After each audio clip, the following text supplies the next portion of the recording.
மகாபெரிவாழனும் ஸ்ரீ லலிதா ரகசிய நாமத்தில் வாக்தேவதைகள் அம்பிகையின் நாமங்களாக சொல்லிக் கொண்டு வந்து அவளுடைய கீர்த்தியை சொல்லக்கூடிய உதார கீர்த்தி உத்தாம வைபவா என்று சொல்லி வர்ணரூபிணி என்று நிறமற்றவள் நிஷ்குணமானவள், அந்த நிர்குணமான பரபிரம்மம் எப்படி இருக்கும் என்று அழகாக நமக்கு அந்த ராஜ்ய பரிபாலனத்தை சொல்லி சொல்லி நமக்கு காண்பித்தார்கள் இல்லையா.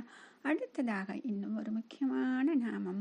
இந்த நாமத்தில் அனைத்தையும் அப்படியே சொல்லி முடித்தார் போல் இதுதான் நம் வாழ்க்கை, நாம் இதுதான் செய்ய வேண்டும் என்று தெரிவது போல அத்தனையும் சேர்ந்த ஒரு பெரிய நாமம்.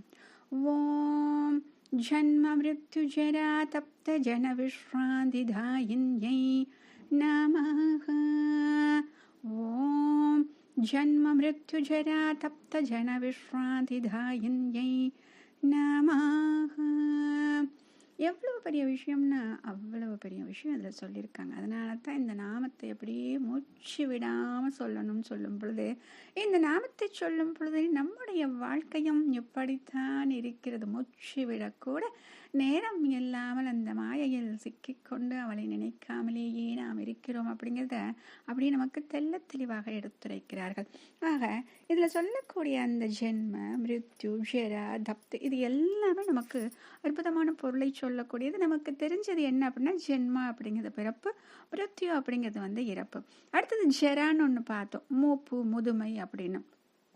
அடுத்தது தப்த ஜன விஸ்ராந்தி தாயினி. விஸ்ராந்தி அப்படின்னா ஓய்வுன்னு சொல்றது, தாயினா கொடுப்பவள், ஜனன்னா ஜனங்கள். எங்க தப்தா அப்படிங்கிறது என்ன அப்படின்னா வாடிய வெந்து கொண்டிருக்கக்கூடிய. இப்போ எல்லாம் சேர்த்து பார்த்தோம் அப்படின்னா பிறப்பு இறப்பு மூப்பு அப்படின்னு இந்த விஷயங்கள்ல வாடி வெந்து கொண்டிருக்கக்கூடிய ஜனங்களுக்கு சுகமான ஓய்வை கொடுப்பவள் அப்படின்னு சொல்றாங்க. அப்ப இது எப்படி இது சாத்தியம் அப்படின்னு பார்க்குறோம். ஏன்னா இறப்பு பிறப்பு அப்படின்னு சொல்லிட்டோம், முதுமை அப்படிங்கிற ஒரு விஷயத்தையும் நாம் சொல்கிறோமே, அந்த முதுமையிலும் எப்படி நமக்கு இந்த ஓய்வு கிடைக்கும்? ஏன் அப்படின்னா முதுமையில்தான் நமக்கு தேவையில்லாத கவலைகள் நம்மை வாட்டி கொண்டிருக்கின்றன. அந்த மரண பயம் அப்படிங்கிற ஒரு விஷயம் நமக்கு தோன்றுகிறது அப்படிலாம் நமக்கு தோன்றுது இல்லையா. இப்போ நம்ம இந்த மூச்சே விடாமல் இப்படி வேலை பார்த்துக்கிட்டே இருக்கோம். ஒரு சமயத்தில் நம்ம நின்று திரும்பி பார்த்தோம்னா நம்முடைய வாழ்க்கையில் என்ன செஞ்சுருக்கோம், நமக்காக என்ன சேமித்து வைத்திருக்கிறோம் அடுத்த பிறவிக்கு அப்படின்னு பார்த்தோம் அப்படின்னா ஒன்றுமே இருக்காது.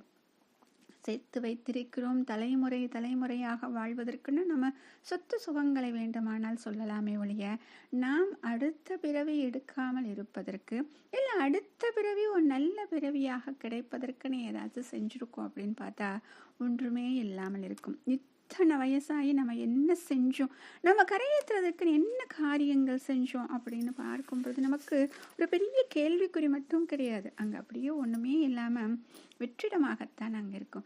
ஆக நம்முடைய கர்ம வினைகளை நாம் தீர்ப்பதற்கு ஒன்றுமே செய்யவில்லை. இதுதான் இப்போ நம்ம வாழ்க்கையில் நடந்து கொண்டு இருக்கு. எதற்காக இந்த பிறவியை கடவுள் நமக்கு கொடுத்தார் அப்படின்னா, ஒவ்வொரு பிறவியிலும் இந்த கர்ம வினைகளை தீர்த்து அந்த புண்ணியங்களை நல்லா செஞ்சு அடுத்ததாக என்ன பண்ணணும், நல்ல ஒரு பிறவி கிடைச்சி அந்த பிறவியில் இந்த மோட்சம் அப்படிங்கிற விஷயத்தை யோசிக்கணும் அப்படிங்கிறதுக்கு தான் இந்த பிறவி கொடுக்கப்பட்டிருக்கு. ஆனால் அது கொடுக்கவே இல்லை, நம்ம செய்யவே கிடையாது. அவர் கொடுக்கறதுக்கு தயாராக இருக்கார், பகவான் கொடுக்கறதுக்கு தயாராக இருக்கு, அம்பிகை தயாராக இருக்கிறார். ஆனால் நாம் அதை நினைப்பதற்கு தயாராக இல்லை. ஏனென்றால் இந்த மாயையில் நாம் சிக்கி கிடைக்கிறோம். அதனால தான் நம்ம சொல்கிறோம், பகவான் எதுக்கு தான் எனக்கு இந்த மனுஷ பிறவியை கொடுத்தாரோ, இவ்வளோ கஷ்டங்களை கொடுத்தாரோ அப்படின்னு நம்ம சொல்லுவோம். ஆனால் பெரியவா அழகாக சொல்லுவார், அதாவது இப்படி ஒரு பிறவி கிடைச்சிருக்கிறது ஒரு பெரிய விசேஷ அனுகிரகம்.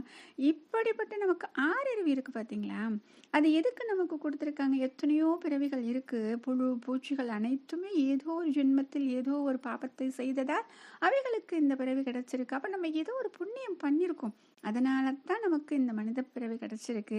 எதற்காக புண்ணியம் அப்படின்னா இந்த ஆறறிவுன்னு இருக்கு பார்த்தீங்களா, இந்த ஆறறிவை வச்சுக்கிட்டு கொஞ்சம் கொஞ்சமாக நம்முடைய வாழ்க்கையில் இந்த மோட்சம் அப்படிங்கிறத அதை நோக்கி போகணும், அதை பற்றி யோசிக்கணும் அப்படிங்கிற விஷயம் நம்ம செய்கிறதுக்கு தான் அது செய்யறதுக்கு ரொம்ப பெரிய ஞானமெல்லாம் நமக்கு வேண்டியது கிடையாது. சதா சர்வ காலமும் அவளை நினைத்து கொண்டிருக்க வேண்டும் அப்படின்னு சொல்றோம். எனக்கு எங்க சாமி நினைக்கவே நேரம் இல்லைன்னு நம்ம சொல்றோம். ஒன்றுமே செய்யவில்லை என்றாலும் தர்ம மார்க்கத்தில் நடந்தாலே போதும். அதுவே பெரிய யோகம் தான். ஏன்னா சத்தியம் தர்மம் இது ரெண்டும் தான் நம்முடைய வாழ்வை அழகாக கொண்டு செல்வது, மோட்ச மார்க்கத்தை காண்பிப்பது. ஆக இந்த ரெண்டு வழியில நம்ம போகலாம். விலங்குகளுக்கு அது கிடையாது. அவைகளுக்கு தர்மம் என்ன அப்படிங்கிறது என்ன தெரியாது, சத்தியம்ங்கிறது என்னன்னு தெரியாது.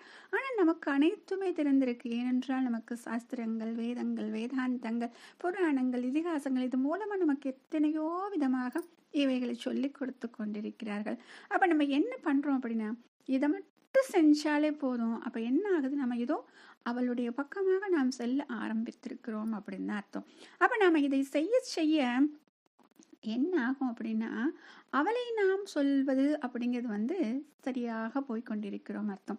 எப்படி ஒரு காந்தத்தை நோக்கி இரும்பு போகுமோ அது போல தான் நம்ம மனசு எப்படி இருக்கு அப்படின்னா, ஒரு இரும்பு மாதிரியே இருக்குன்னு வச்சுக்கோங்க. ஆனால் அவள் காந்தமாக இருக்கிறாள். கொஞ்சம் அவள் பக்கம் நாம் செல்ல ஆரம்பித்து விட்டால் போதும், அவள் நம்ம தன் பக்கமாக இழுத்து கொண்டு விடுவாள். அப்ப நம்முடைய மனதை அவளுடைய பக்கமாக இழுக்கும் சக்தியாகவும் அவள் தான் இருக்கிறாள்.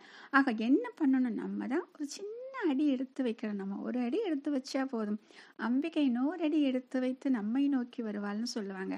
அதனால இந்த பிறவி அப்படிங்கிறது பெரிய அனுகிரகம். இதை வச்சுட்டு நம்ம சரியான மார்க்கத்துக்கு எப்படி போகணும் அப்படின்னு பார்க்கணுமே ஒழிய, நமக்கு இந்த பிறவி கிடைச்சிருச்சு அப்படின்னு புலம்பிக் கொண்டிருப்பது அர்த்தமே கிடையாது. இந்த விஸ்ராந்தின்னு சொல்லும் பொழுது இதுல நிறைய அர்த்தங்கள் சொல்லுவாங்க. சாதாரண விஸ்ராந்தி அப்படிங்கிறது என்ன சொல்லுவோம் அப்படின்னா, தினமும் நமக்கு கிடைக்கக்கூடியது, இரவில் நமக்கு கிடைக்கக்கூடிய தூக்கம். அடுத்தது இந்த பிறவி முடிஞ்சு அடுத்த பிறவி வரைக்கும் நம்மளுக்கு ஒரு விஸ்ராந்தி தான். ஏன்னா உடனே நமக்கு அடுத்த ஜென்மாங்கிறது கிடைக்க போறது கிடையாது. அது வரைக்கும் நமக்கு விஸ்ராந்தி. அடுத்தது பிரளய காலம். அந்த பிரளய காலத்தில் அந்த பரபிரம்மம் தன்னோடு சேர்த்து கொண்டு விடுகிறது அத்தனை ஆத்மாக்களையும். பிறகுதான் அதனுடைய கர்ம கணக்கின்படி மீண்டும் பிறவியை கொடுக்கிறது. அப்பவும் நமக்கு அந்த விஸ்ராந்தி தான். ஆனா இது எதுவுமே நிலையானதா அப்படின்னு பார்த்தா கிடையாது. ஒரு காலத்திற்கு வரைக்கும் இருக்கும், அதுக்கப்புறம் திரும்ப நம்மளுக்கு இந்த பிறவின்னு நம்மளுக்கு வந்துடுது.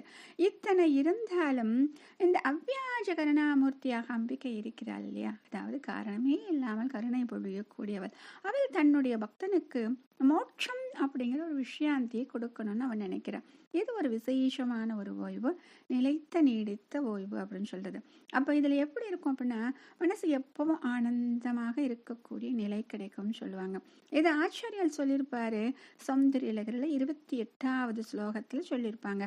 பிரதி பயஜரா மிருத்யு ஹரிணீம் அப்படின்னு ஆரம்பிச்சு தவ ஜனனி தாட்டங்க மகிமா அப்படின்னு சொல்லுவாரு. இதுல சொல்லும் பொழுது என்ன அற்புதமா சொல்றாரு. அதாவது அம்பிகையால் என்ன நடக்கிறது அப்படின்னு நமக்கு சொல்றாரு. சுதா அப்படின்னு சொல்லக்கூடிய அந்த அமிர்தத்தை தேவர்கள் பருகினார்கள்.